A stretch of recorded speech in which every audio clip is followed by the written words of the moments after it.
Sa isang liblib na baryo sa Aklan, may isang mag-anak na nanirahan sa isang lumang bahay malapit sa kagubatan.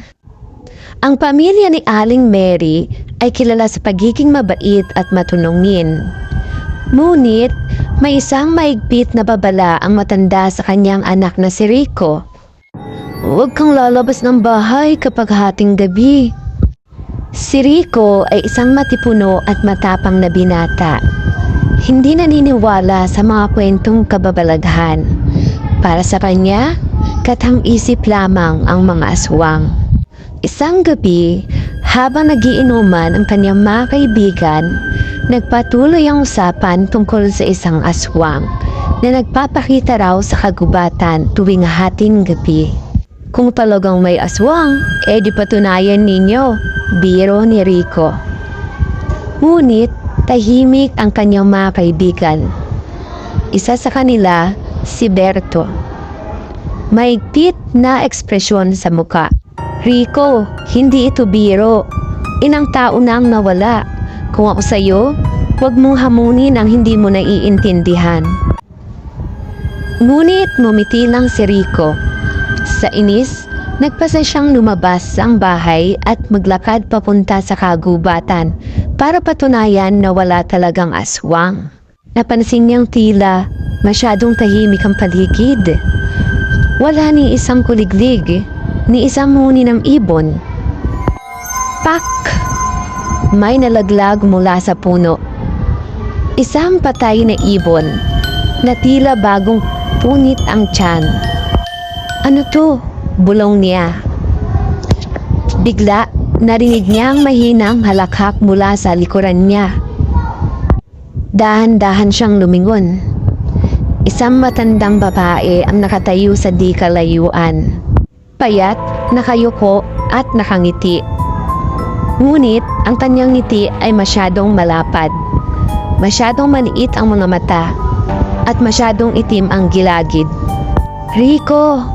Anang babae, napakapayapa ng tinig. Hindi niya maalala kung paano ito nalaman ang kanyang pangalan. "Halika dito, hiho. Gutom na gutom ako." Napatras si Rico. Ang matanda ay unti-unting tumataas. Hindi gumagalaw ang mga paa nito, pero lumulutang ito palapit sa kanya. Nakita niya ang mahabang kuko nito. At ang bibig nito, unti-unting nabibitak, nagiging mas malaki, tila kayang isubo ang isang buong ulo. Sumigaw si Rico at mabilis na tumakbo pabalik sa kanilang bahay. Ngunit tila napakabagal ng kanyang pagtakbo. Masyadong mabilis ang nilalang na iyon. Nang makarating siya sa bahay nila, agad niyang sinara ang pinto. Bang! Bang! Bang! May malakas na pagkatok mula sa labas. "Rico! Gutom na gutom ako!" Narinig niya ang basag na tinig mula sa labas.